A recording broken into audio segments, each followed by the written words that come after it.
உங்களோட ஆண்டவர் பேசுகிறார். என்ன பேசுகிறார்? நீங்கள் சர்ச்சுக்கு ஞாயிற்றுக்கிழமை போகிறீங்க, வர்றீங்க, தினம் ஒரு பைபிள் வாசிப்பு, ஜெபம். ஏன்னா டெய்லி பைபிள் வாசிக்கணும், ஜெபிக்கணும், சொல்லிக் கொடுத்து வாசிக்கிறது ஒரு ஜெபம், அவ்வளவுதான். இதெல்லாம் கிறிஸ்தவ வாழ்க்கை. இதெல்லாம் அவசியம். சர்ச்சுக்கு போகணும், பைபிள் வாசிக்கணும், ஜெபிக்கணும், எல்லாம் தேவை.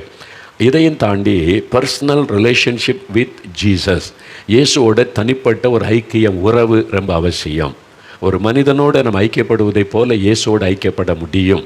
அவர் தகப்பன், நாம் பிள்ளைகள், அவரோடு ஐக்கியப்பட முடியும். அந்த ஐக்கியத்தில் உண்டாகிற சில அனுபவங்களை தான் நான் தொடர்ச்சியாக உங்களுக்கு சொல்லிக்கொண்டே வருகிறேன். ஒன்று, தேவனுடைய பிள்ளை என்கிற அனுபவம். நாம் மனம் திரும்பி ரட்சிக்கப்படும் போது ஆண்டவருடைய பிள்ளை என்கிற அனுபவம். இயேசு வந்து நமக்குள்ளே வாசம் பண்ணுகிறார். நமக்குள் ஒரு வாசம் பண்ணுவதை நம்மளால் உணர முடியும். வானத்தையும் பூமி உண்டாக்கின அவ்வளோ பெரிய தேவன் இந்த சின்ன இருதயத்துக்குள்ளே வந்து நமக்குள்ளே வாசம் பண்ணுறார்ல, அது எவ்வளோ பெரிய பாக்கியம். எனக்குள்ளே அவர் இருக்கிறார், என்னோடு இருக்கிறார் என்று சொல்லுவதில் ஒரு பெரிய சந்தோஷம். அவர் என்னுடைய தகப்பன், நான் அவருடைய பிள்ளை, அவருடைய மகன், மகள் என்று சொல்லுவது. ரெண்டாவது, தேவனுடைய புத்திரர்கள் என்று அழைக்கப்படுகிற ஒரு அனுபவம். அது பரிசுத்தாவினால் நிரப்பப்பட்டு வெறும் அந்நிய பாஷை பேசுவதோடு நின்றுவிடக்கூடாது. சிலர் 30 வருஷமாக அந்த 2 வார்த்தை அந்நிய பாஷை பேசிக்கிட்டு நான் அபிஷேகம் பெற்றுங்கன்னு சொல்லிக்கொண்டே இருப்பாங்க. அதுக்கு அபிஷேகம். அதையும் தாண்டி நீங்கள் இன்னும் அபிஷேகத்தில் எல்கேஜியில் தான் உட்காந்துருக்கீங்கன்னு அர்த்தம். அடுத்த லெவலுக்கு போகணும். ஆவியில் நிரம்பி கர்த்தரோடு பேசணும். அவர் நம்மோடு பேசுவதை கேட்கணும். ஆவியானவரால் வழி நடத்தப்பட வேண்டும். நம்முடைய தவறான எண்ணமே அதெல்லாம் ஊழியக்காரங்களுக்கு, பாஸ்டருக்கு, மோகன்லாசஸ் போன்ற சுவிசேஷிகளுக்குன்னு தப்பாக நினைக்கிறோம். இல்லை, ஸ்டூடெண்ட்டாக இருக்கலாம், டீச்சராக இருக்கலாம், பேங்கில் வேலை செய்யலாம், நீங்கள் ஒரு ஐடி கம்பெனியில் வேலை செய்யலாம், போலீஸ் அதிகாரியாக இருக்கலாம், கவர்மெண்ட் ஆஃபீஸராக இருக்கலாம். யாராக இருந்தாலும் நீங்கள் இயேசுவோட பேச முடியும், அவருடைய குரலை கேட்க முடியும், அவரால் வழி நடத்த முடியும். அதை நீங்கள் விசுவாசித்து அந்த அனுபவத்துக்குள்ளே வரணும். அதுக்கு தான் நான் உங்களோட தொடர்ந்து ஆண்டவர் பேசுகிறார், கர்த்தர் அதை விரும்புகிறார். அந்த 3வது காரியம், அவருடைய சீஷராய் மாறுவது.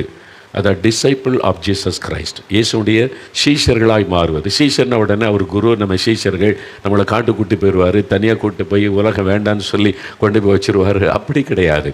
நீங்கள் உங்கள் குடும்பத்திலே வாழலாம், நீங்கள் படிக்கலாம், வேலை செய்யலாம், விவசாயம் செய்யலாம், உங்களுடைய கடமைகளை எல்லாம் செய்யலாம். அதுக்கு மத்தியில் நீங்கள் ஆண்டவருடைய சீஷராக அவரை பின்பற்றலாம். நீ என்னுடைய சீஷன் ஆகிட்டு அதனால் வேலையை விட்டு, குடும்பத்தை விட்டு சன்னியாசியை வந்துரு, அப்படி கிடையாது. நீ இருக்கிற நிலைமையில் இயேசுவோட நெருங்கி வாழுகிற, அவருக்கு சீஷராய் வாழுகிற ஒரு அனுபவத்தை தான் வேதம் போதிக்கிறது. இதுதான் இயேசுடைய போதனை. அப்போது இயேசுக்கு சீஷர்களாய் மாறுவது என்பது, சீஷர்களோடு தான் ஆண்டவர் ரொம்ப நெருக்கமாக அவர் பேசினார், அவங்களோட ஜெபம் பண்ணினார், அவங்களுக்கு பல காரியத்தை கற்றுக் கொடுத்தார். மற்றவங்கள்ட்ட பேசாத பல காரியம் சீஷரோடு தான் ஆண்டவர் பேசினார். அப்போது இயேசுவோடு நம்ம இன்னும் நெருங்கி வந்து, இயேசு கிறிஸ்து அவனுக்கு ஒரு குருவாக இருக்கிறார், அவர் நமக்கு போதிக்கிறார், அவருடைய சீஷர்களாக இருப்பார். அந்த சீஷராக இருக்கிறதை குறித்து தான் அப்போஸ்தலர் நடபடிகளிலே பார்க்கிறோம். விசுவாசிகள் சீஷர்களாக மாறணும், விசுவாசிகளாகவே இருந்து கொண்டு இருக்கக்கூடாது. அப்போ சீஷர்னா யார்? அதைத்தான் நம்ம இப்போ கொஞ்சம் நாட்களாக தியானித்து கொண்டு நம்ம வருகிறோம். இயேசு சொன்னார், தன்னைத்தான் வெறுத்து தன் சிலுவை எடுத்துக்கொண்டு என்னை பின்பற்றுகிறவன் அவன்தான் எனக்கு சீஷன் என்று இயேசு சொல்லி இருக்கிறதை நம்ம பார்க்கிறோம். அதை குறித்து தொடர்ச்சியாக தியானித்து கொண்டே வருகிறோம். இல்லை, நம்மை வெறுப்பதுனா என்ன என்பதை குறித்து தொடர்ந்து தியானிக்கிறோம். மத்தேயு 8ஆம் அதிகாரத்தில், மத்தேயு 8ஆம் அதிகாரம் 19லேருந்து 22 வசனம் பாருங்கள். சில வசனம் வாசிக்கிறேன். மத்தேயு 8ஆம் அதிகாரம், புதிய ஏற்பாட்டில் 12வது பக்கம் எடுத்துக்கொள்ளுங்கள். என்ன நடக்கிற பாருங்கள், ஒரு சம்பவம். மத்தேயு 8 எடுத்துட்டிங்களா? 12வது பக்கம் பைபிளை புரட்டுங்க, வசனத்தை பார்க்கணும், காதால் கேட்கணும், அந்த வசனம் உள்ளத்தில் ஆழமாக பதியணும். நமக்கு தெரிஞ்செல்லாம் பைபிள் வாசிக்கணும், ஜெபிக்கணும், பைபிள் வாசிக்கணும், ஜெபிக்கணும், வாசிக்கிறோம், ஜெபிக்கிறோம். அதில் என்ன இருக்குது, ஆண்டவர் என்ன சொல்லியிருக்கிறார், நமக்கு எதுக்கு இது எழுதி கொடுத்திருக்கிறார், இதை பற்றி நிறைய பேர் யோசிப்பதே இல்லை. அதுதான் நம்முடைய ஆசீர்வாதத்துக்கு தடை. அதனால் கவனமாக பாருங்கள். அந்த வசனம் வாசிக்கிற 19லேருந்து, அப்பொழுது வேதபாரகன் ஒருவன் வந்து இயேசுவனிடத்தில் வந்து, போதகரே, நீர் எங்கே போனாலும் உம்மை பின்பற்றி வருவேன், உமக்கு சீஷனாக இருப்பேன், அதான் சொல்லுகிறான். அதற்கு இயேசு, நரிகளுக்கு குழிகளும் ஆகாயத்து பறவைகளுக்கு கூடுகளும் உண்டு, மனுஷகுமாரனுக்கோ தலை சாய்க்க இடமில்லை என்றார். அவருடைய சீஷர்களில் வேறொருவன் அவரை நோக்கி, இந்த 12 சீஷர்கள் இல்லை, அதையும் தாண்டி நிறைய பேர் இயேசுவை பின்பற்றி கொண்டு வந்தாங்க சீஷர்களா. அதில் ஒருவன் சொல்லுகிறான், ஆண்டவரே, முன்பு நான் போய் என் தகப்பனை அடக்கம் பண்ண எனக்கு உத்தரவு கொடுக்க வேண்டும் என்றான். அதற்கு இயேசு, மரித்தோர் தங்கள் மரித்தோரை அடக்கம் பண்ணட்டும், நீ என்னை பின்பற்றி வா என்பதாக சொன்னார். பாருங்கள், இயேசுவை பின்பற்றி சீஷராக நிறைய பேருக்கு விருப்பம். என்ன அவர் போகிற இடம்லாம் அற்புதம் செய்கிறார்ல, பக்கத்துலேருந்து அந்த அற்புதத்தை பார்க்கலாம். பிசாசு ஓடுது, மரித்தோர் எழுப்புறார், சப்பானியை நடக்க பண்ணுகிறார், பசியோடு இருந்தால் அப்பத்தை ஆசீர்வாதத்தை பெருகுது, அப்படி எல்லாருக்கும் சாப்பாடு கொடுக்குறார், எல்லாம் சந்தோஷப்படுறாங்க. இதெல்லாம் பார்த்துட்டு நிறைய பேருக்கு இயேசுவோட சீஷனாக இருக்கணும்னு விருப்பம். அப்படி தான் ஒருவன் வருகிறான், வேறபாரகன் வந்து, நீர் எங்கே போனாலும் பின்பற்றி வருவேன் அப்படின்னு சொல்கிறான். இயேசு சொல்கிறார், அப்படியா தம்பி, நரிகளுக்கு குழிகள் உண்டு, நரிகள் குழிகளில் தங்கி வாசம் பண்ணும், ராத்திரி என்ன போய் தங்கி கொள்ளும். பறவைகளுக்கு கூடுகள் இருக்கிறது, அங்கே போய் தங்கி கொள்ளும். ஆனால் எனக்கு தலை சாய்க்க இடம் இல்லை. சொந்தமாக எனக்கு வீடு கிடையாது, சொந்தமாக இடம் கிடையாது. நான் ஒரு மலைக்கு போனால் மலையில் படுத்துக்கொள்வோம், ஒரு தோட்டத்துக்கு போனால் தோட்டத்துக்கு தரையில் படுத்து தூங்குவோம், எழும்புவோம், போவோம். நீ ரெடியா? அவ்வளோதான், ஓடியே போயிட்டான். அவெல்லாம் இயேசுவை பின்பற்றவே இல்லை. அவன் நினச்சி இயேசுவை பின்பற்றினா நல்ல சாப்பாடு தருவார், ட்ரெஸ் தருவார், வேலை செய்ய வேண்டியதில்லை, பின்னாலே சும்மா போய்கிட்டே இருக்க வேண்டியது தான். அவர் செய்த அற்புதத்தெல்லாம் பார்க்கலாம், நான் இயேசுவோடு இருக்கேன்னு பெருமையாக பேசிக்கொள்ளலாம், அதனால நமக்கு நல்ல சாப்பாடு கிடைக்கும், வீடு கிடைக்கும் அப்படின்னு நினச்சான். இயேசு சொன்னார், எனக்கு தலை சாய்த்த படுக்க கூட இடம் கிடையாது, நரிகளுக்கு கூட கூடு இருக்குது, எனக்கு அது கூட கிடையாது, என்னை பின்பற்றினா அப்படிதான் சொல்லி. சீஷர்கள் பாருங்கள், இயேசு கெத்செமனே தோட்டத்துக்குள்ள எருசலேமுக்கு வரும்போதெல்லாம் அங்கே தான் ஜெபிச்சார். அங்கே என்ன இயேசு கிறிஸ்து அங்கே கெஸ்ட் ஹவுஸாக இருந்துச்சு. அங்கே அது தோட்டம், மலைப்பகுதி, இருட்டான பகுதி, ஊருக்கு வெளியில் தோட்டம். இயேசு முழங்காலன்னு ஜெபிச்சுக்கிட்டே இருப்பார் ராத்திரி முழுதும். சீஷர்கள் மண் தரையில் சும்மா அந்த தோட்டத்தில் மரத்தடியில் அவங்க ஏதாவது போத்து கொண்டு படுத்து தூங்குவாங்க. இதுதான் அங்கே, படுக்க கூட கிடையாது. அதான் இயேசு கிறிஸ்து செய்த ஊழியம், அவருடைய வாழ்க்கை 3.5 ஆண்டு காலமும். இதை கேள்விப்பட்டவொடனே இயேசுவை பின்பற்றாமல் ஓடியே போயிட்டான். ஒருத்தர் வருகிறான், என் தகப்பனை அடக்கம் பண்ண உத்தரவு கொடும். தகப்பனார் இறந்துருந்தா அடக்கம் பண்ணி தான் வந்திருப்பா. தகப்பனார் சாகலை, வயசானவர் வீட்டில் செத்து அடக்கம் பண்ணிட்டா நம்ம கடமை முடிஞ்சிடும், இயேசுவை பின்பற்றலான்ற மாதிரி பேசுகிறான். ஆண்டவர் சொல்கிறாரு, மரித்தோர் தங்கள் மரித்தோரை அடக்கம் பண்ணாட்டு நீ என்னை பின்பற்றி வா. சாக்கு போக்கு சொல்கிறாரு இயேசுவை பின்பற்றுவதற்கு.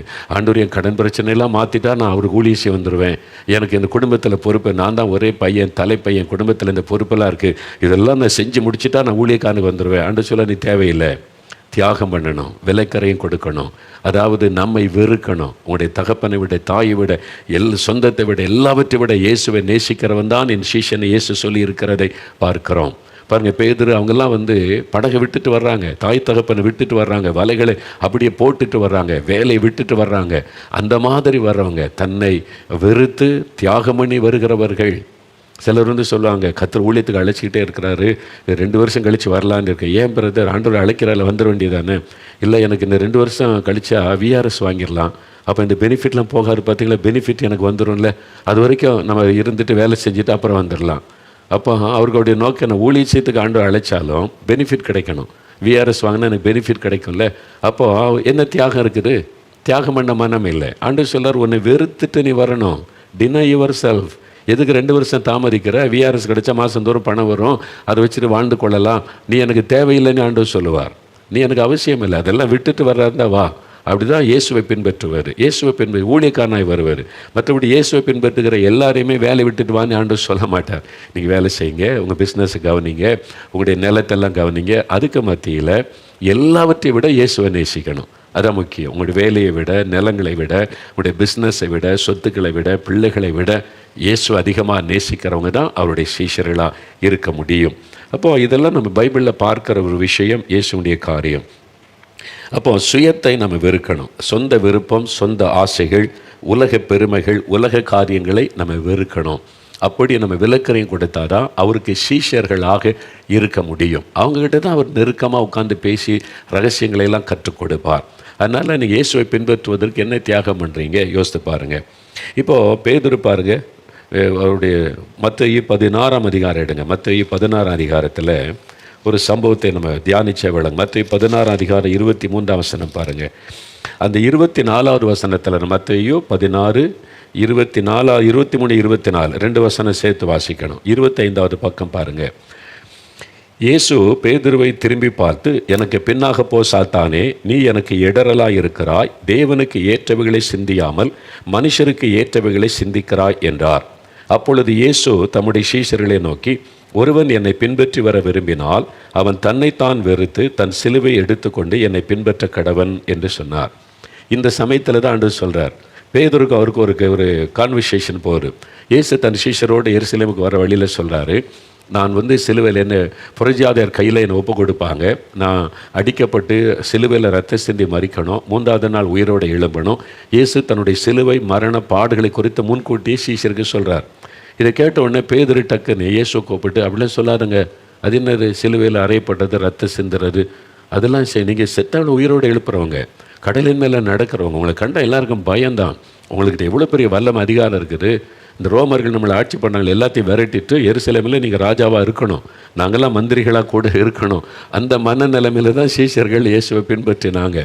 இயேசு அப்படி செய்வார் அப்படின்னு பேதர் அப்படி சொல்கிறார். அவர் உலகத்தில் பதவி வேணும், புகழ் வேணும், பாடு வேண்டாம். இந்த பாடெல்லாம் பேசாதுங்க ஆண்டவரே. அது என்ன பாடுகளை பற்றி பேசுகிறது? அதெல்லாம் பேசாதுங்க.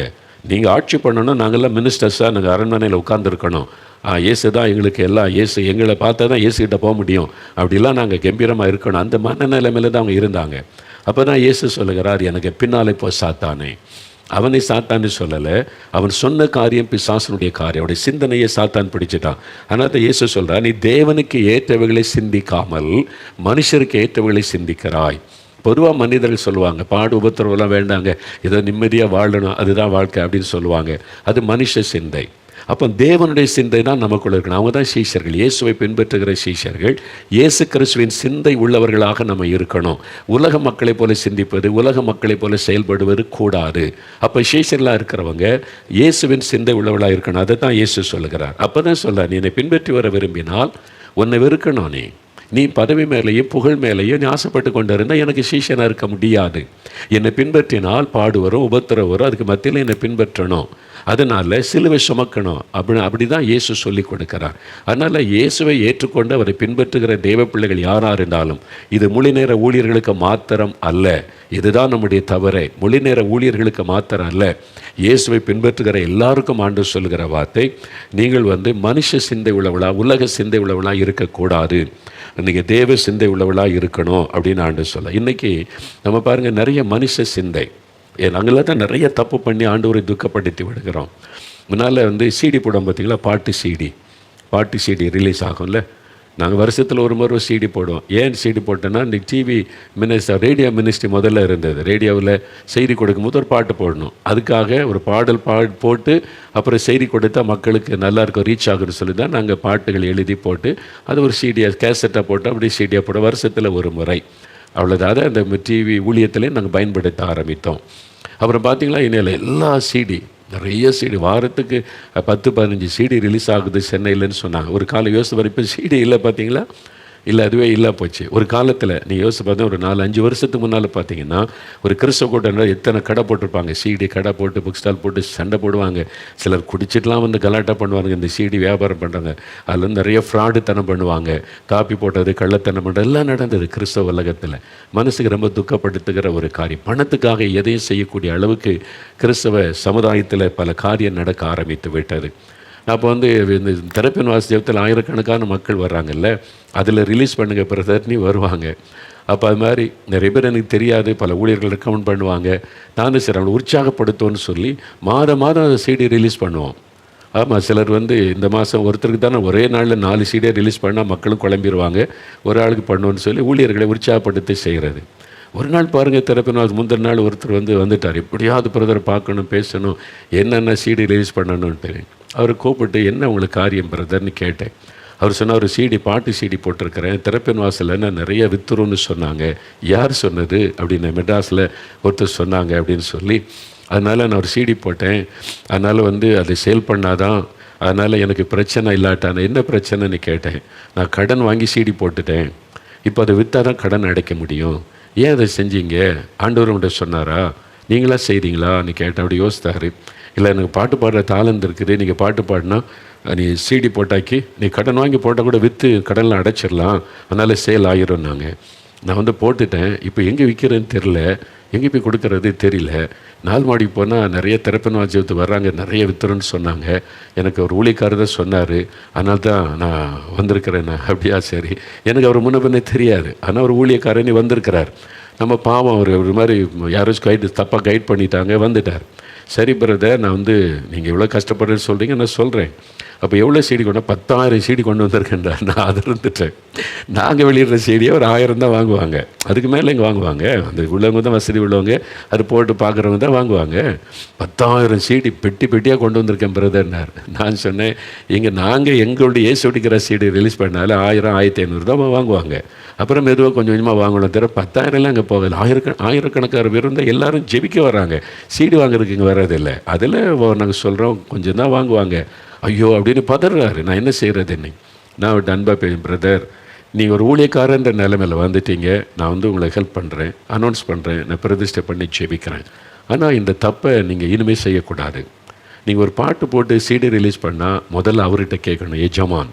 நீங்கள் ஒரு ஊழியக்காரர் தானே, அவர் தானே எஜமான், அவர்கிட்ட கேட்கணும்ல, ஆண்டவரே நான் அதை செய்யலாமா, சீடி போடலாமா? அவங்க சொன்னாங்க, இவங்க சொன்னாங்க, நீ செய்கிறது அல்ல ஊழியம், எஜமான் சொல்லணும்ல. இப்போ நீங்களாம் ஆசைப்பட்டு என் பாட்டு எல்லோரும் கேட்கணும், சீடி போட்டுறணும், உங்கள் பெருமைக்காக நீங்கள் செய்துட்டீங்க. ஆண்டவர்கிட்ட நீங்கள் கேட்கலை.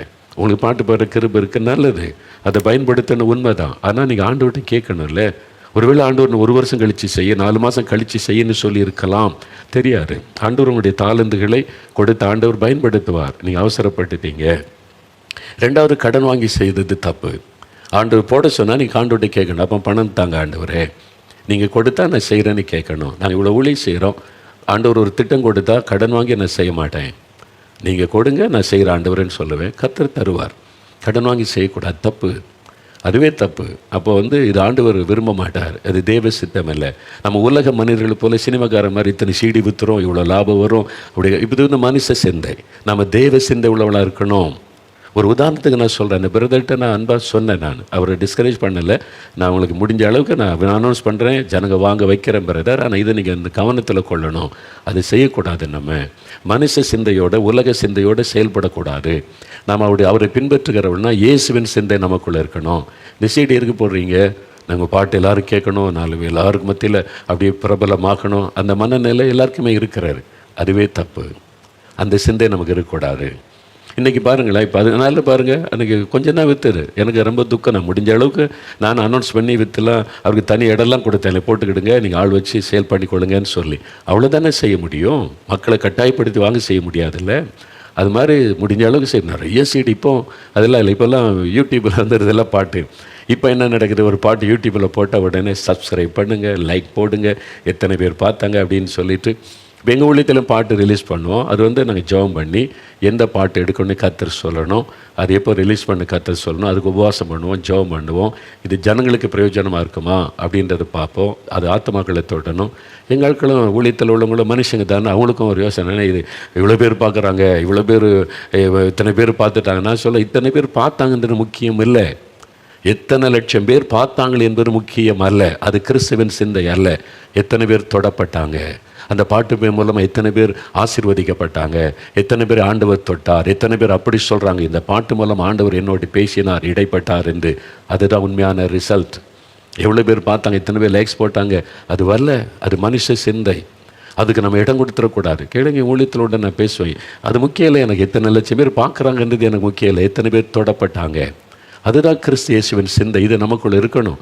நம்ம கவனமாக இல்லாட்டா எனக்கே அது வந்துடும். அப்போ எவ்வளோ பேர் பார்த்தாங்க, இவ்வளோ பேர் பார்த்தாங்களா, இவ்வளோ பேர் பார்க்க வைக்கணும். இதுதான் சிந்தனையில் ஓடினாலே நான் தப்பு பண்ண ஆரம்பிச்சிட்டேன்னு அர்த்தம். என்னை அறியாமலேயே நான் தெய்வ சித்தத்தை விட்டு விலக ஆரம்பிச்சிட்டேன்னு அர்த்தம். உலக மக்களை போல சிந்திக்க ஆரம்பிச்சிட்டேன். எவ்வளோ பேர் பார்க்குறாங்க, எத்தனை பேர் லைக்ஸ் போடுறாங்க, அதனால் எவ்வளோ வருமானம் நமக்கு வரும். இந்த சிந்தை வந்துட்டாலே உள்ள சாத்தான் கொஞ்சம் கொஞ்சமாக நுழைவான்னு அர்த்தம். ஒரு சீஷன், இயேசுவை பின்பற்றுகிற சீஷனுக்கு அந்த சிந்தை இருக்கக்கூடாது. அதுதான் இயேசு சொல்ல, மனுஷர்படி சிந்திக்கிறபடி சிந்திக்காத, தேவ சிந்த மனுஷருக்கு ஏற்ற சிந்திக்காமல் தேவனுக்கு ஏற்றவர்களை சிந்தி. இயேசு எப்படி நினைப்பான்னு நினைக்கணும், அதுதான் முக்கியம். இவ்வளோ பணம் செலவு பண்ணி பாட்டு எடுத்துட்டா இவ்வளோ பேர் பார்ப்பாங்க, அதனால இவ்வளோ வருமானம் வரும். இன்றைக்கி யூடியூபர்ஸ் நிறைய பேர் உட்காந்து எல்லாரும் ஒரு யூடியூப் சேனல் ஆரம்பிச்சு, சில குடும்பத்தில் ஒரே குடும்பத்தில் 4 பேர் யூடியூப் சேனல் நடத்துகிறாங்க. என்ன, what is the reason, aim என்னன்னு கேளுங்க. பிரபலமாகணும், எல்லாரையும் பார்க்க வைக்கணும், அதில் வருமானம் வருது. உங்களுக்கு தெரியுமா தெரியாது. யூடியூப்பில் நிறைய பேர் பார்த்தாங்கன்னா அதுக்கு காசு வரும். இப்போ நமக்கும் வருது இல்லை, நம்ம பாட்டு போடுறோம், நிறைய பேர் பார்க்க யூடியூப்பில் இருந்து இவ்வளோ பேர் பார்க்குறாங்கன்ன உடனே அதில் விளம்பரம் பண்ணுவாங்கல்ல, அவங்க நம்மளை வச்சு பணம் சம்பாதிக்கிறாங்க. அதில் ஒரு பங்கு நம்ம ஊழியத்துக்கு அனுப்புவாங்க. இப்போ எங்களுக்கு வர்றது ஊழியத்துக்கு தான் பயன்படுத்துகிறோம். நான் தனிப்பட்ட முறையில் தொடுவதில்லை, அது ஊழியத்துக்கு பயன்படுத்துகிறோம், உண்மைதான் அது. ஆனால் அது மேலே என்னுடைய விசுவாசம் கிடையாது. இந்த ஊழியத்தின் தேவை சந்திக்கிற ஒரு கத்தர் யூடியூப் சேனல் கொடுக்குற காசை வச்சு இந்த ஊழியம் கிடையாது. நம்ம செய்கிறத வச்சு அவங்க தர்றாங்க, அப்போ தான் எனக்கு தெரியும். அதனால தான் எல்லாருக்குமே அந்த பணம் வருகிறது. அவங்க பதிவு பண்ணிட்டு யூடியூபர்னு பேச ஆரம்பிச்சு. அதனால தான் நிறைய பேரை பார்க்க வைக்கணும் என்பதற்காக அடுத்தவங்களை திட்டுனா, அடுத்தவங்களை விமர்சனம் பண்ணால் நிறைய பேர் பார்க்குறாங்க, மக்களுடைய மனது அப்படி இருக்குன்னு சொல்லி தான் இல்லாத பொல்லாத காரியத்தெல்லாம் சொல்லி பொய்யான செய்தியெல்லாம் பரப்பி யூடியூப்பில் செய்தியை பரப்புகிறாங்க. நிறைய பேருடைய வேலை பணம் சம்பாதிக்கிறதுக்காக மற்றவங்களை குற்றப்படுத்துறது, ஊழியர்களை குற்றப்படுத்துறது, திட்டுறது. இல்லை, அவசியம் இல்லாதெல்லாம் அவங்க ஏன் போடணும்? ஒரு ஊழியக்காரனுக்கு பிரச்சனை, அவங்க அதுக்கான காரியத்தை சொல்லுவாங்க. ஏன் அடுத்த ஆளுக்கு எடுத்து போடுறாங்க? அதை அவங்களுக்கு வருமானம் வருது, நீங்கள் தெரிந்து கொள்ளணும். அப்போ இதில் இயேசு கிறிஸ்து எப்படி மகிமைப்படுவார், இதில் இயேசுடைய விருப்பம் எப்படி நிறைவேறுகிறது? நீங்கள் ஒரு யூடியூப் சேனல் நடத்தினா எதுக்கு நடத்துகிறீங்க? உங்கள் புகழுக்காகவா, பேருக்காகவா, உங்கள் பேர் பரவணும் என்பதற்காகவா, உங்களுக்கு ஒரு வருமானம் வரணும் என்பதற்காகவா? உங்களுடைய சிந்தை எதன் மேலே இருக்கிறது? உலக மக்களை போல சிந்தித்தா நீங்கள் உங்களை நீங்களே ஏமாற்றிக்கிட்டு இருக்கிறீங்கன்னு அர்த்தம். ஆண்டவர் சொல்லுவார், பின்னாலே போ சாத்தானே, நீ மனுஷருக்கு ஏற்றவளை சிந்திக்கிறாய் அப்படின்னு ஆண்டவர் சொல்லக்கூடிய இடத்துல நம்ம இருந்துடக்கூடாது. அதனால தான் நான் ரொம்ப கவனமாக இருக்கிறேன், ஒவ்வொரு காரியத்தில் கவனமாக இருக்கிறேன். எங்கள் ஆட்களே வந்து சொன்னால் கூட இது ஆண்டவர் சொல்லி இருக்கிறாரா, நம்ம ஜெபம் பண்ணுவோம், ஆண்டவருடைய வழிநடத்தலுடைய தீர்மானிப்போம், அவசரப்படக்கூடாது என்பதாக. நம்ம செய்கிற ஒவ்வொரு ஆக்டிவிட்டீஸையும் ஆண்டவர் கவனிப்பார். அப்போ நீங்கள் செய்கிறது எதுக்காக செய்கிறீங்க? காசு இருக்கிறதுன்றதுக்காக ஒரு சிடி வெளியிட்டு பாட்டை பிரபலமாக்கணும். அப்போ நீங்கள் செய்வது ஆத்மா தொடப்பண்ணும், ரட்சிக்கப்பண்ணும் என்பதல்ல. நீங்கள் பிரபலமாகணும். உங்களுக்கு காசு இருக்குது, நீங்கள் அதனால் நீங்கள் தயார் பண்ணி அனுப்புகிறீங்க. அப்போ நோக்கம் என்ன? நீங்கள், உங்கள் குடும்பம், உங்களுடைய பிள்ளைகள் பிரபலமாகணும். அதான் நோக்கம். அது மனுஷ சிந்தை, உலக சிந்தை. இயேசுவை பின்பற்ற சீஷர்களுக்கு அந்த சிந்தை இருக்கக்கூடாது, தேவனுடைய சிந்தை இருக்கணும். அதில் தான் கவனம் செலுத்தணும். உங்களுக்கு பாட்டு பாட டேலண்ட் கர்த்தர் தான் கொடுத்தார், அதில் எந்த சந்தேகமும் இல்லை. அது எப்படி பயன்படுத்தணுன்றதை அவர்கிட்ட கேட்கணும். பாட்டு பாட டேலண்ட் இருக்குன்றதுக்காக உங்கள் இஷ்டத்துக்கு பேருக்கும் புகழுக்கும் பணத்துக்காக அதை பயன்படுத்தி விடக்கூடாது. அப்படி இல்லாவிட்டால் நம்ம ஆபத்தில் மாட்டிக்கொள்ளுவோம். ஒரு நாள் ஆண்டவர் கேட்பார், இது ஒன்று செய்ய சொன்னா அப்படின்னு ஆண்டவர் கேட்பார். அப்போ இயேசுடைய சீஷர்கள் என்று சொன்னால் உலக சிந்தையோடு நம்ம இயேசுவை பின்பற்றக்கூடாது. தேவனுடைய சிந்தை, கிறிஸ்து இயேசுவின் சிந்தை நமக்குள்ளே வரணும். இதில் எனக்கு என்ன லாபம் கிடைக்குன்னு சிந்தையோடு ஊழியம் செய்தால் அது மனுஷ சிந்தை, உலக சிந்தை. இதில் இயேசு எப்படி மகிமைப்படுவார், எவ்வளோ பேர் ரட்சிக்கப்படுவாங்க, தேவனுடைய ராஜ்யத்துக்கு எந்த அளவுக்கு பிரயோஜன சிந்தையோடு ஊழியம் செய்தால் அது தேவனுடைய சிந்தை. அப்போ இதைத்தான் நீங்கள் அறிந்து கொள்ளணும். ஆண்டவரை பின்பற்றக்கூடிய ஆண்டவருடைய பிள்ளைகள் எல்லாத்தையும் இயேசுன்ற பேரை சொல்லி இன்றைக்கி உலகம் முழுவதும் பெரிய பிஸ்னஸ்ஸே இயேசுவின் பேரை சொல்லி நடக்கிற பிஸ்னஸ் தான் இன்றைக்கி பெரிய பிஸ்னஸ் உலக அளவிலேயே. அவர் பிஸ்னஸுக்காக பயன்படுத்தி கொள்கிறவங்க தான் நிறைய பேர். நம்ம அப்படி இருந்துடக்கூடாது என்பதில் நாம் கவனமாக இருக்கணும். நான் கவனமாக இருக்கணும், ஜாக்கிரதையாக இருக்கணும். இயேசுவை பின்பற்றுகிற சீஷர்கள் என்றால் அதுக்கு என்ன எனக்கு லாபம் கிடைக்குன்ற சிந்தனை கூட. அதனால தான் வெறும் உலக நன்மைக்காக இயேசுவை பின்பற்றினால் எல்லாரை விட பரிதபிக்கப்படத்தக்கவளாக இருப்போம் என்று வேதம் சொல்லுகிறது. அதனால் இன்றைக்கு நம்ம எப்படிப்பட்ட ஒரு மனநிலைமையில் இயேசுவை பின்பற்றுகிறோம்? ஒரு விசுவாசின்னு சொன்னால் இயேசுவிடத்தில் எனக்கு என்ன கிடைக்கும்னு வருவாங்க. ஜெபிக்க வரோம், இன்றைக்கி எனக்கு சுகம் கிடைச்சிருமா, இன்றைக்கி ஒரு விடுதலை கிடைச்சிருமா, இன்றைக்கி கற்பத்தை ஆசீர்வச்சிருவாரா, இன்றைக்கி கடன் பிரச்சனை மாறிடுமா, அதுக்காக வந்து ஜெபம் பண்ண அது தப்பு கிடையாது. அது உலக மக்கள், விசுவாசிகள் ஆண்டவர்கிட்ட தேவைக்காக வர்றாங்க. ஆண்டவர் இதெல்லாம் தர முடியாதெல்லாம் சொல்ல மாட்டேன், தப்பு கிடையாது. ஆனால் அப்படி விசுவாசிகளாகவே குழந்தைகளாகவே இருக்கக்கூடாது. நம்ம சீஷர்களாக மாறணும். சீஷர்களாக மாறினா உங்களுடைய மனது எப்படி இருக்குன்னா, நீங்கள் விசுவாசிகளாக இருக்கும்போது இயேசுக்கிட்ட என்ன கிடைக்கும்னு வருவீங்க. அந்த சீஷராக மாறிட்டா இயேசுவுக்காக நான் என்ன செய்யலாம், என் இயேசுவுக்காக நான் ஏதாவது செய்யணுமே, சுவிசேஷத்தை அறிவிக்கணும், அவருடைய ராஜ்யத்தை கட்டணும், அவருக்கு பிரியமானதை செஞ்சு சுவிசேஷத்தை பிரபலமாக்கலாம், இயேசுவுக்காக நான் ஏதாவது செய்யணும். அதான் சீஷருடைய இருதயம். உங்கள் இருதயம் எப்படி இருக்கிற யோசித்து பாருங்கள். இயேசுக்கிட்ட ஏதாவது கிடைக்குமான்னு எப்போ ஜெபிச்சாலும் அதுதானே ஜெபிக்கிறீங்க. இயேசுவுக்காக நான் என்ன செய்கிறேன்னு கேள்வி கேளுங்க. நான் அந்த இயேசுக்காக ஏதாவது செய்யணுமே, அவங்க தான் சீஷர்கள்.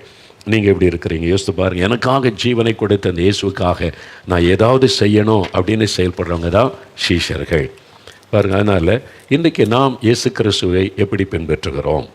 அப்போ முதலாவது இயேசுவை நீங்கள் பின்பற்றுகிற சீஷராக்கணுமானா முதலாவது நம்மை வெறுக்கணும். அங்கே சுயமே இருக்கக்கூடாது, சுயம் சாகணும். சுய செத்துட்டா இயேசு நமக்குள்ளே வெளிப்படுவார். அல்லது அது ஒரே நாளில் வராது. ஒரே நாளில் வராது. நீங்கள் தொடர்ந்து ஜெபிக்க, அதுவும் சிலுவையை தியானித்து நீங்கள் ஜெபிக்க ஜெபிக்க ஜெபிக்க தான் உங்களுடைய சுயம் சிலுவையில் அறையப்பட்டு உங்களுக்குள்ளே உங்களை அறியாதபடி ஒரு மறுரூபம் உண்டாகி கொண்டே இருக்கும். அது ஆவியானவர் செய்வார். இயேசுவின் மேலே உள்ள அன்பும் அவர் மேலே உள்ள பாசமும் அதிகமாகும். கிறிஸ்துவின் அன்பு என்னை நெருக்கி ஏவுகிறதுன்னு பவுல் சொல்கிறார். பார்த்தீங்களா? அவர் மேன்மை பாராட்ட எத்தனையோ காரியம் இருந்தது. அவர் சொல்கிறார், இயேசு கிறிஸ்துவின் சிலுவையை குறித்து அல்லாமல் வேறு ஒன்றை குறித்து நான் மேன்மை பாராட்ட மாட்டேன் என்று சொல்ல. அதுதான் எனக்கு மேன்மை, அந்த சிலுவை. இயேசு சிலுவையில்பட்ட பாடுகளை தியானிக்க தியானிக்க தியானிக்க தான் நம்முடைய சுயம் சாகும். நம்ம ஒப்பு கொடுத்து ஜெபிக்க ஜெபிக்க கொஞ்சம் கொஞ்சமாய் மாம்ச கிரியைகள் அழிந்து ஒரு மறுரூபம் உண்டாகும். ஆனால் இடையில அந்த அதில் பிசாசு போராடுவான். மாம்சக்கு சிந்தையை உண்டாக்கி மாம்ச கிரியைகளை உண்டாக்கி இயேசுவோடு உள்ள அந்த காரியத்தை விட்டு பிரிக்கிறதற்கு போராடுவான். சில சமயத்தில் இந்த பாதிப்புகள் வரும். அந்த ஆண்டவர் விட்டு விட மாட்டார். அடுத்த நேரம் நம்மோடு இடைப்படுவார். எலும்பு இதிலிருந்து நீ ஓடு அப்படின்னு சொல்லி. இல்லை, நான் விழுந்துட்டேன், என்னால் முடியாது. ஓடிக்கிட்டே இருக்கிறீங்க, இடறி விழுந்துட்டீங்க, என்ன செய்யணும்? அடுத்தது நம்மளால் ஓட முடியாது, நான் விழுந்துட்டேன், இந்த பாவத்தில் விழுந்துட்டேன், இச்சையில் விழுந்து கிடக்கூடாது. ஆண்டவர் சொல்லார், கம், மறுபடி ஓடலாம், எலும்பு ஓடலாம், திரும்பி ஓட வைப்பார். அதான் இயேசு. அதனால தான் தினமும் வேதம் வாசித்து ஜெபிச்சு அவருடைய பிரசன்னத்துக்குள்ளே நம்ம ஆழமாய் செல்ல இந்த மாம்சக்கிரியை அழிக்கப்பட உலக ஆசை நம்ம விட்டு கொஞ்சம் கொஞ்சமாய் விலகி கிறிஸ்துவின் விருப்பம் நமக்குள்ளே உருவாக ஆரம்பிச்சிடும். அதன் பிறகு எதை எடுத்தாலும் இயேசு இதை விரும்புவாரா, இது இயேசுக்கு பிரியம், அந்த சிந்தை உங்களுக்குள்ளே வர ஆரம்பிச்சிடும். இது ஒரே நாளில் வராது. நீங்கள் தொடர்ந்து இயேசுவை அந்த சிலுவையை தியானித்து ஜெபிக்க உங்களுக்குள்ளே உங்களுடைய சிந்தையில் மாற்றம் வந்துடும், ஆசையில் மாற்றம் வந்துடும், வாழ்க்கையில் மாற்றம் வந்துடும். அப்புறம் இயேசு தான் அங்கே இருப்பார். அதான் சீஷன். அவங்க தான் சீஷர்கள். ஆனால் அவங்க தான் இயேசுவை பின்பற்றுகிற சீஷர்கள். எந்த உலக ஆதாயத்தை எதிர்பார்க்காம இயேசுவே எனக்கு வேணும். இயேசு உங்களுக்கு என்ன வேணும்னு கேட்டால், நீங்கள் தான் எனக்கு வேணாம், நீங்கள் என் கூட இருந்தால் போதும். அதான் சீஷன். மற்றவங்கள்ட்ட உனக்கு என்ன வேணும்னு கேட்டால், ஆண்டவர் எனக்கு ஞானம் கொடுங்க, எனக்கு சுகம் கொடுங்க, எனக்கு வீடு கொடுங்க, வேலை கொடுங்கன்னு கேட்போம். அது விசுவாசியாக இருக்கிறது ஆரம்ப நிலை. நீங்கள் சீஷனாக மாறிட்டீங்கன்னா இயேசுவே இந்த தரிசனமாக உனக்கு என்ன வேணும்னு கேட்டால், நீங்கள் எனக்கு வேணும், நீங்கள் எப்போவுமே அதுதான் உங்களுடைய ஆசையாக மாறிடும். இயேசு தான் உங்களுடைய ஆசையாக மாறிடும். இயேசு தான் உங்களுடைய விருப்பமாக மாறிடும். அதான் சீஷத்துவம். நீங்கள் வேலை செய்துக்கிட்டே இருக்கலாம், படிச்சுக்கிட்டே இருக்கலாம், பிஸ்னஸ் பண்ணலாம். ஆனால் அவருடைய சீஷராக அவருக்கு பிரியமானதை செய்துக்கிட்டே இருப்பீங்க. பிஸ்னஸ் செய்தாலும் இயேசுக்காக செய்வீங்க, படித்தாலும் இயேசுக்காகத்தான் படிப்பீங்க, வேலை செய்தாலும் இயேசுக்காக தான் வேலை செய்வீங்க. எனக்கு வீடு வாங்கணும், அது வாங்கணும், இதுவும் கார் வாங்கணும், நம்ம பொசிஷனை உயர்த்தி கொள்ளணும், இந்த சிந்தை உங்களுக்கு இருக்கா? அந்த வேலை இயேசு கிறிஸ்து கொடுத்தா. ஒரு வீடு வாங்கினா நான் இயேசுவோடு வசிக்கிறதுக்கு ஒரு வீடு வாங்கணும், எங்கள் வீட்டில் இயேசு எப்பவும் இருக்கணும், அது இயேசு எனக்கு தந்த வீடுன்னு சொல்லணும். அந்த எண்ணம் தான் வரும். ஒரு பைக் வாங்கினா இது இயேசு எனக்கு கொடுத்த பைக்கு, நான் பிரயாணப்படும் போது இயேசு என் கூட இருப்பார், நாங்கள் 2 பேரும் சேர்ந்து பிரயாணப்படுவோம். இந்த எண்ணம் தான் வரும். ஒரு கார் வாங்கினா இயேசு என் கூட காரில் என் கூட பிரயாணப்படுவார், நானும் இயேசுவை பேசிக்கிட்டே கார் ஓட்டிகிட்டு போவேன். இந்த சிந்தை தான் வரும். நீங்கள் யோசித்து பாருங்கள், நிறைய பேருக்கு அந்த அப்படி தான் இருக்குது. உங்களுக்கு அந்த அனுபவம் இருக்குது, ஆனால் இதுதான் அந்த அனுபவம்னு உங்களுக்கு தெரியல. நிறைய பேர் அப்படி வாழ்கிறீங்க. இயேசுவோட அவரோட சேர்ந்து பிள்ளைகள் சொல்கிறாங்களே, நானும் இயேசுவை சேர்ந்து படிப்போம், இயேசு என் பக்கத்தில் சொல்லித்தரும். அது என்ன அனுபவம்? அவங்க சீஷனாக மாறிட்டாங்க. இயேசுவும் நானும் எப்பவும் படிக்கும் போதும், கடைக்கு போகும்போதும், வேலை செய்யும் போதும், பிஸ்னஸ் பண்ணும்போதும் எப்பவும் இயேசுவும் நானும் அவருக்காக நான் வாழ்கிறேன், அவர் என்னை நடத்துகிறார். அப்போ எனக்கு உண்டானதெல்லாம் அவருக்குரிய சொத்து, அவருக்குரியது, பணம் அவருக்குரியது, என் வருமானமோ எல்லாம், எனக்கு சம்பளம் வாங்கினா இதை நான் சம்பாதிச்சு சொல்ல, இது இயேசுக்குரியது. அவர் எனக்கு வேலை செய்ய பலன் கொடுத்தார், சுகம் கொடுத்தார், என் வாங்குகிற சம்பளம் அவருக்குரியது, அவர் அதை ஆசீர்வதிப்பார். அப்படி இயேசுவோடு பிணைந்து இணைந்து வாழ்கிறோம் பாருங்க, அதான் சிஷ்யத்துவம். அப்போ அவரோடு கூட என்னன்னாலும் அவர்கிட்ட கேட்கணும் அப்படின்னு ஒரு எண்ணம் வரும். இல்லை இது செஞ்சிடலாமே, உலக மக்களை போல யோசிக்கணும், இது செஞ்சால் நம்ம என்ன நடக்கும், அப்படி இல்லை அவர்கிட்ட கேட்கணும். என் ஆண்டவர் அவர்கிட்ட கேட்கணும், அவர் எனக்கு சொல்லித் தருவார், அவருக்கு சித்தமான நான் செய்யணும், அவருக்கு விருப்பம் இல்லைன்னா வேண்டாம். இந்த மாதிரி பழக்கம் உங்களுக்குள்ளே வந்துடும். அந்த மாதிரி அனுபவத்தில் வந்துட்டிங்கன்னா 24 மணி நேரமும் இயேசு உங்கள் கூடவே இருப்பதை நீங்கள் ஃபீல் பண்ணுவீங்க. ஒவ்வொரு நிமிஷமும் கூட இருக்கிறது உங்களுக்கு நல்லா தெரியும், உங்களால் அதை உணர முடியும். அவர் என் கூடவே இருக்கிறாரு, நடத்துகிறார். நீங்கள் எப்பவும் பேசிக்கிட்டே இருப்பீங்க, உங்களுடைய உள்ளத்தில் அவரோட பேசிக்கிட்டே இருப்பீங்க, அவர் உங்களோட பேசுவது உங்களுக்கு தெரியும். அதான் பரிசுத்த ஆவியானவர் கொடுக்கிற ஒரு கிருபை. அந்த அளவுக்கு ஒரு அட்டாச்மெண்ட் உங்களுக்கு வந்துடும், நெருக்கம் வந்துடும். அதுதான் இயேசு. ஒரு கணவன் மனைவி ரொம்ப க்ளோஸாக இருக்கான்னு வைங்களேன், அந்த மனைவிகிட்ட போய் நீயும் சம்பாதிக்கிற, நீயும் படிச்சிருக்கிற, இதை செஞ்சிடலான்னு கேட்டீங்களா, என் கணவருக்கு தெரியணும், என் கணவர்கிட்ட கேட்டு சொல்ல பார்த்தீங்களா. மற்றவங்கன்னா என்ன இந்த காலத்தில் போய் கணவர்ன்ற, நீயும் சம்பாதிக்கிற, எல்லாத்துக்கும் ஓம் பணம் தானே, இல்லை என் கணவர்கிட்ட கேட்கணும். அதான் ரியல் மனைவி, ஒரு கணவனோடு இசைந்து வாழுகிற மனைவி அவங்க தான். அதே மாதிரி இயேசுவோட இசைந்து வாழ்ந்துட்டா என்ன இல்லை, நான் அவர்கிட்ட கேட்கணும், இயேசுகிட்ட ஒரு வார்த்தை கேட்டுடுறேன், நான் ஜெபிக்கணும், அதுக்கு என்ன பிரத்யேகமாக அவர்கிட்ட கேட்கணும், அவர்கிட்ட கேட்டுட்டு செய்யலாம். இந்த அனுபவங்களை அறியாமலே வர ஆரம்பிச்சிடும். அப்போ நீங்கள் இயேசுவோட ரொம்ப க்ளோஸ் ஆயிடுவீங்க. அவர் எப்பவும் உங்களை நடத்திக்கிட்டே இருப்பார். நீங்கள் ஒரு தவறான பாதையில் போனால் டக்குன்னு அவர் உங்களோட பேசுவது தெரியல, அங்கே போகாத, அது வேண்டாம் உனக்கு, அப்படி பேசுகிறது உங்களுக்கு தெரியும். அது மாதிரி இயேசு உங்களோட க்ளோஸ் ஆகிடுவார். அதுதான் கிறிஸ்தவ வாழ்க்கை, சீஷத்துவம். இயேசு என்னுடைய எஜமான், ஒரு பக்கம் அவனுடைய தகப்பன், நான் பிள்ளை, இன்னொரு பக்கம் அவர் எஜமான், அவனுடைய வேலைக்காரன், இன்னொரு பக்கம் அவருடைய குரு, என்னை போதித்து நடத்துகிற அவருடைய சீஷனாய் நான் பின்பற்றுகிறேன். பலவிதமான உறவுகள் இயேசுவை நம்ம பின்பற்றும் போது ரொம்ப இனிமையாக இருக்கும், சந்தோஷமாக இருக்கும். இதை பேசவே ஒரு இனிமையாக இருக்குது. பார்த்தீங்களா, நான் இன்னும் நிறைய காரியம் சொல்லி முடிச்சேன்னு நினச்சேன், அதுக்கு மேலே முடியல. நான் மறுபடியும் சந்திக்கும் போது இதனுடைய தொடர்ச்சியாக தியானிக்க போகிற சீஷனாக இயேசுவை பின்பற்று. சிலுவை சுமக்குன்னு சொல்லியிருக்கு. அது என்னதுங்க? கழுத்தில் சிலுவை செஞ்சு போட்டுக்கிடவா, அல்லது ஒரு பெரிய சிலுவையை வாங்கி மாட்டிக்கிடவா அப்படின்னு கேட்டால், சிலுவை சுமக்கணுன்னா என்னது? இயேசுவை பின்பற்றுகிற சீஷர்கள் அடுத்த நாளில் நம்ம தியானிக்க போகிறோம். சரியா? அதை குறித்து தெளிவாய் நம்ம அறிந்து கொள்ள போகிறோம். இந்த வேத வசனம் இன்ட்ரெஸ்டிங்காக இருக்குல்ல. இயேசுவை பற்றி நம்ம அறிந்து கொள்ள அவ்வளோ சந்தோஷமாக இருக்குது. அவ்வளோ இனிமையானவர் இயேசு, இனிமையானவர். அவர் ருசிச்சாதான் தெரியும், அவ்வளோ இனிமையாக. இந்த ஒரு பக்கம் பார்த்தா தகப்பனாக இருப்பார், இன்னொரு பக்கம் தாயாய் தேற்றுவார், இன்னொரு பக்கம் ஒரு ஃப்ரெண்டாக இருந்து ஆலோசனை கொடுப்பார், இன்னொரு பக்கம் ஒரு மூத்த சகோதரனாக இருந்து உதவி செய்வார், இன்னொரு பக்கம் எஜமானனாக இருந்து நமக்கு கட்டளை கொடுத்து பயன்படுத்துவார், ஆலோசனை தருவார். இயேசு விதவிதமானவர், ஒரே ஆண்டவர், சகலத்துக்கும் உரியவர். அவர் அவ்வளோ அற்புதமாக ஞானம் அவர் தருவார், சுகம் அவர் தருவார். ஒரு பக்கம் நல்ல டீச்சராக இருப்பார், இன்னொரு பக்கம் நல்ல டாக்டராக இருப்பார், இன்னொரு பக்கம் நல்ல லாயராக இருந்து கைட் பண்ணுவார், இன்னொரு பக்கம் ஜட்ஜாக இருந்து நமக்கு அவர் காரியங்களை தெளிவுபடுத்தி இதுதான் அப்படி நீதியை விளங்க பண்ணுவார். இயேசுவை விதவிதமாக நீங்கள் அனுபவிக்கலாம். அவர் கூட இருந்தால் போதும், அவ்வளோ பெரிய சந்தோஷம். இன்றைக்கி ஜெபிக்கிறேன், ஒரு நிமிஷம் அப்படி இதயத்தில் கைவங்க. இயேசுவே, நானும் உம்முடைய சீஷனாக இருக்கணும், உமக்கு கூடவே இருக்கணும், உம்முடைய குரலை கேட்கணும், உம்முடைய வழி நடத்துதலை பெறணும், உமக்கு பிரியமானபடி வாழணும். நீங்கள் எப்போவுமே என்கிட்ட பேசிக்கிட்டே இருக்கணும் ஆண்டவரே, உங்களுடைய குரலை நான் என் உள்ளத்தில் கேட்டுக்கிட்டே இருக்கணும், அனுதினமும் என்னை நடத்தணும், எல்லா காரியத்தை குறித்து என்கிட்ட நீங்கள் பேசணும் ஆண்டவரே, எல்லா காரியத்தை குறித்து, என் வாழ்க்கை குறித்து, என் எதிர்காலத்தை குறித்து ஆண்டவரே, எனக்கு உண்டான எல்லாவற்றிலும் நீங்கள் ஆலோசனை தரணும், கைட் பண்ணணும். உங்கள்கிட்ட கேட்காம நான் எதுவுமே செய்யக்கூடாது, உங்களுடைய ஆலோசனை பெறாமல் எதையுமே நான் தீர்மானிக்கக்கூடாது. நான் எதை செய்தாலும் இயேசுக்காக செய்யணும். படித்தாலும் இயேசுக்காக, வேலை செய்தாலும் இயேசுக்காக, பிஸ்னஸ் பண்ணாலும் இயேசுக்காக, வாழ்ந்தாலும் இயேசுக்காக, மரித்தாலும் இயேசுக்காக, எதை செய்தாலும் உமக்காக. நீங்கள் எப்பவுமே என் கூடவே இருந்தேன் அப்படி நடத்தணும். இயேசுவே, இந்த அனுபவத்திற்காக ஸ்தோத்திரம், ஸ்தோத்திரம். இந்த அனுபவத்தை ஒவ்வொருவருக்கும் கொடுத்து அவளை மகிழ பண்ணும்.